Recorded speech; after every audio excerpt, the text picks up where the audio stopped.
कांग्रेस लगातार पीएम मोदी के टारगेट पर है। कांग्रेस आजकल अपने मैनिफेस्टो के गीत गा रही है, लेकिन कांग्रेस के मैनिफेस्टो की हवा पीएम मोदी ने यह कहकर निकाल दी कि इस मैनिफेस्टो में तो मुस्लिम लीग की छाप है।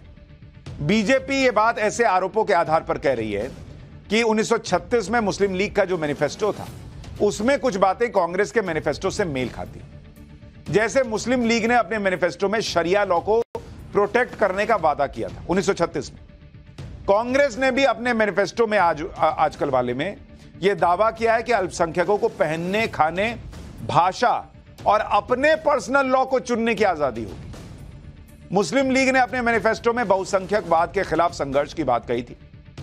कांग्रेस ने भी अपने मैनिफेस्टो में कहा है कि भारत में बहुसंख्यक की कोई जगह नहीं। मुस्लिम लीग ने मुसलमानों के लिए स्पेशल स्कॉलरशिप और जॉब्स का वादा किया था।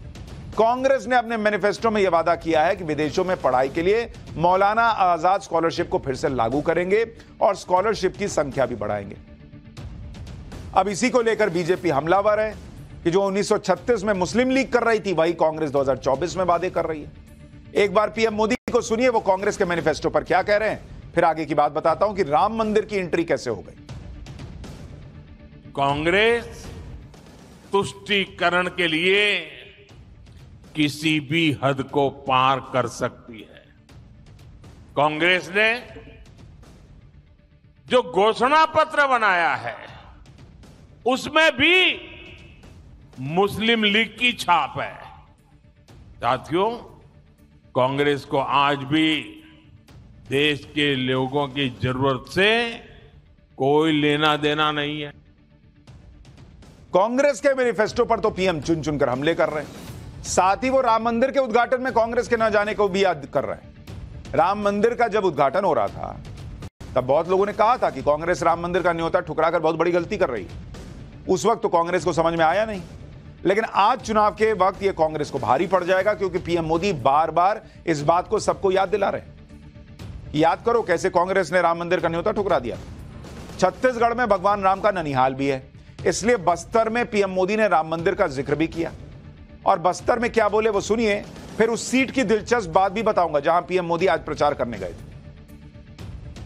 रामनवमी बहुत दूर नहीं है।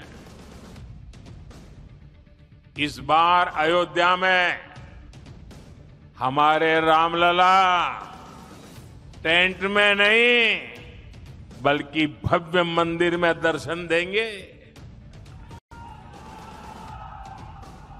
500 साल बाद ये सपना पूरा हुआ, लेकिन कांग्रेस और इंडी गठबंधन राम मंदिर बनने से बहुत नाराज है।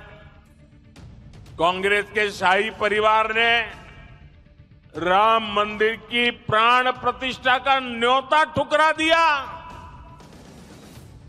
कांग्रेस के जिन नेताओं ने इस कदम को गलत बताया उन्हें पार्टी से निकाल दिया गया। प्रधानमंत्री मोदी ने आज छत्तीसगढ़ की जिस बस्तर सीट पर प्रचार किया वो दरअसल नक्सल प्रभावित सीट है, जहां 19 अप्रैल को वोटिंग होगी। बस्तर का सियासी गणित भी बड़ा दिलचस्प है, इसको भी सुनिए। साल 1998 से यह सीट बीजेपी का गढ़ रही। 1998 से 2019 तक यहां बीजेपी का सांसद रहा है, लेकिन 2019 के बस्तर लोकसभा चुनाव में बाजी पलट गई। 2019 में यह सीट कांग्रेस ने 60,000 वोटों से थोड़े से कम मार्जिन से जीत ली। हालांकि 2023 के विधानसभा चुनाव में यहां से बीजेपी का पलड़ा भारी रहा। बस्तर लोकसभा में 8 विधानसभा सीटें आती हैं, उसमें से बीजेपी ने 5 जीती, 3 कांग्रेस ने जीती। यानी छत्तीसगढ़ में प्रचार की शुरुआत के लिए पीएम मोदी ने उस सीट को चुना जिस पर बीजेपी को पिछली बार हार मिली। और मैं कहता नहीं हूं ये बार बार कि प्रधानमंत्री नरेंद्र मोदी जो टॉपर बनने की बात करते हैं, जहां जहां कमजोरी है उस पर पहले फोकस करते हैं। मतलब जैसे बच्चा टॉप करना है तो पहले वो पढ़ लेता है जहां पिछले बार कम मार्क्स आए, वो वहीं से शुरू कर रहे हैं जहां पिछले बार हारे। और इसी हार को जीत में बदलने के लिए आज उन्होंने प्रचार किया। इसी तरह से पीएम मोदी ने आज महाराष्ट्र के चंद्रपुर में रैली की। चंद्रपुर सीट महाराष्ट्र में बीजेपी के गठबंधन में बीजेपी के हिस्से में आई है और यहां से महाराष्ट्र बीजेपी के प्रमुख नेता सुधीर मुनगंटीवार कैंडिडेट है। सुधीर शिंदे सरकार में मंत्री भी है पीएम ने चंद्रपुर में रैली करके महाराष्ट्र में भी चुनाव प्रचार अभियान की शुरुआत कर दी। महाराष्ट्र में पीएम मोदी की ऐसी कम से कम 10 रैलियां होने वाली। पीएम ने चंद्रपुर में क्या कहा, एक बार वो भी सुनिए। इंडिया अलायंस के लोग दक्षिण भारत को अलग करने की धमकी दे रहे हैं। इंडिया अलायंस में शामिल डीएमके पार्टी सनातन को डेंगू मलेरिया कहकर उसके खात्मे की बात करती है और कांग्रेस नकली शिवसेना वाले उन्हीं लोगों को महाराष्ट्र में लाकर उनसे रैली करवाते हैं। अब यहां ध्यान देने वाली बात यह है कि पीएम मोदी ऐसी ऐसी जगहों पर रैली कर रहे हैं जो पिछली बार बीजेपी की हारी हुई सीट है। यानी ऐसी सीटों पर पीएम सीधे खुद चैलेंज ले रहे हैं कि जहां कमजोर पड़े थे वहां मैं जिताने का प्रयास करता हूं। जैसे आपको अभी मैंने बताया कि ये जो बस्तर की सीट है, ये 2019 में बीजेपी जो है वो हार गई थी। जिस बस्तर की बात कर रहा हूं, ये 2019 बीजेपी हार गई, जबकि उसके पहले लंबे समय से बीजेपी जीत रही थी और जो मार्जिन था वो अच्छा खासा था, मतलब 60,000 का मार्जिन था। इसी तरह से जिस चंद्रपुर की अभी आपको बात सुना रहा था महाराष्ट्र के अंदर, वो 2019 का चुनाव जब हुआ तो कांग्रेस जीती और जो मार्जिन था बीजेपी यहां भी हारी और मार्जिन हार का कितना था, 44 के प्लस, यानी 44,000 से ज्यादा। आप देख रहे हैं हर हारी हुई सीट पर नरेंद्र मोदी खुद चुनौती ले रहे हैं कि मैं यहां पर मेहनत करता हूं और देखता हूं क्या नतीजा बदलता है कि नहीं। यानी एक तरफ नरेंद्र मोदी टफ सीट पर सीधा चैलेंज ले रहे हैं, दूसरी तरफ गांधी परिवार है जो अपने गढ़ के चुनावी मैदान में उतरने से भी हिचक रहा है। अब तक कांग्रेस रायबरेली और अमेठी में अपने कैंडिडेट के नाम घोषित नहीं कर पाई। बहुत दिनों से चर्चा है कि प्रियंका वाड्रा रायबरेली से और राहुल गांधी अमेठी से चुनाव लड़ेंगे, लेकिन कांग्रेस ने अब तक अमेठी और रायबरेली के कैंडिडेट डिक्लेयर नहीं किए। अमेठी में तो स्मृति ईरानी कब से कह रही हैं कि कांग्रेस को हार का डर है, इसलिए कैंडिडेट घोषित करने की हिम्मत नहीं हो रही। अब सूत्रों के हवाले से खबर आ रही है कि राहुल गांधी अमेठी से भी चुनाव लड़ सकते हैं। इस पर स्मृति ईरानी ने कहा है कि राहुल गांधी अमेठी से लड़ते हैं अगर तो फिर हारेंगे। स्मृति ईरानी को सुनिए एक बार, फिर आपको बताऊंगा कि प्रशांत किशोर ने राहुल गांधी को क्या एडवाइस दी है। कांग्रेस के कई नेताओं ने अब जग जाहिर किया है कि कांग्रेस में अंदरूनी कला है। दीदी क्या हार के डर से एक खेमा ऐसा है जो चाहता है कि राहुल गांधी को नेतृत्व से मुक्त किया जाए और एक महिला नेत्री को कांग्रेस की कमान दी जाए।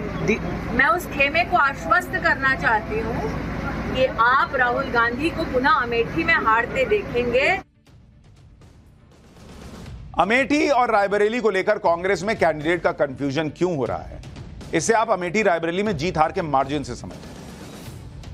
जैसे अगर आप अमेठी में देखेंगे, अमेठी में यहां पर क्या हुआ था भाई, अमेठी के लिहाज से अगर आप देखेंगे 2009 आरजी जीते, राहुल गांधी यहां पर जीते और मार्जिन क्या था, 3,70,000 वोट का यह मार्जिन था। मार्जिन 2014 में आरजी जीते, राहुल गांधी फिर जीते, लेकिन यह मार्जिन घटकर कितना हो गया, 1,07,000। कहां 3,70,000 पे थे, 1,07,000 पे आए और 2019 में आरजी हार गए और मार्जिन क्या था, 55,000 वोट से हारे, 55,000 से। आप सोचिए, जो आदमी 3,70,000 वोट से जीता करता था वो आदमी 55,000 वोट से हार गया और इसीलिए स्मृति ईरानी कह रही है कि इनकी हिम्मत नहीं हो रही है इस बार वहां से उतरने की। इसी तरह अगर आप रायबरेली देखेंगे, जो कांग्रेस पार्टी का गढ़ है, लेकिन सोनिया गांधी इस बार वहां से राज्यसभा चली गई हैं, अब दूसरी जगह से वहां नहीं लड़ रही। तो 2009 में अगर आप देखेंगे, 2009 में कांग्रेस जीतती है और जीत का अंतर क्या रहता है, 3,72,000। 2014 में फिर कांग्रेस जीतती है और जीत का अंदर क्या रह जाता है, 3,52,000, 20,000 वोट कम हो जाते हैं। 2019 में कांग्रेस जीत जाती है, लेकिन जीत का मार्जिन क्या रह जाता है? मात्र 1,67,000। मतलब कहां 3,72,000 पे सोनिया गांधी जीतती थी, वो गिर के 1,67,000 पे आ गया रायबरेली में। और इसलिए बीजेपी कह रही है कि इसीलिए सोनिया गांधी चली गई राज्यसभा और रायबरेली में कांग्रेस कैंडिडेट नहीं उतार पा रही। गांधी परिवार के लिए अब अमेठी रायबरेली के गढ़ भी मुश्किल पड़ रहा है। खासतौर पर राहुल गांधी के लिए बहुत ही बुरी स्थिति है कि अमेठी जैसे गढ़ में वो हार गए और वायनाड चले गए। पिछले 10 साल में कांग्रेस और राहुल गांधी का जो हाल है, उस पर चुनाव रणनीतिकार प्रशांत किशोर ने एक सलाह दी है। प्रशांत किशोर ने कहा है कि राहुल गांधी को 10 साल हो गए, फिर भी उम्मीद के मुताबिक नतीजे नहीं मिले। इसके बावजूद वो ना रास्ते से हट रहे हैं और ना ही किसी को आगे आने दे रहे हैं। प्रशांत किशोर का कहना है कि रास्ते से न हटना और किसी को आगे बढ़ने न देना यह अलोकतांत्रिक है। जब एक ही काम पिछले 10 साल से करते जा रहे हैं और सफलता नहीं मिल रही है, तो फिर एक ब्रेक लेने में कोई बुराई नहीं। लेकिन राहुल गांधी कहां हटने वाले हैं? राहुल गांधी तो कहीं नहीं जाते दिख रहे।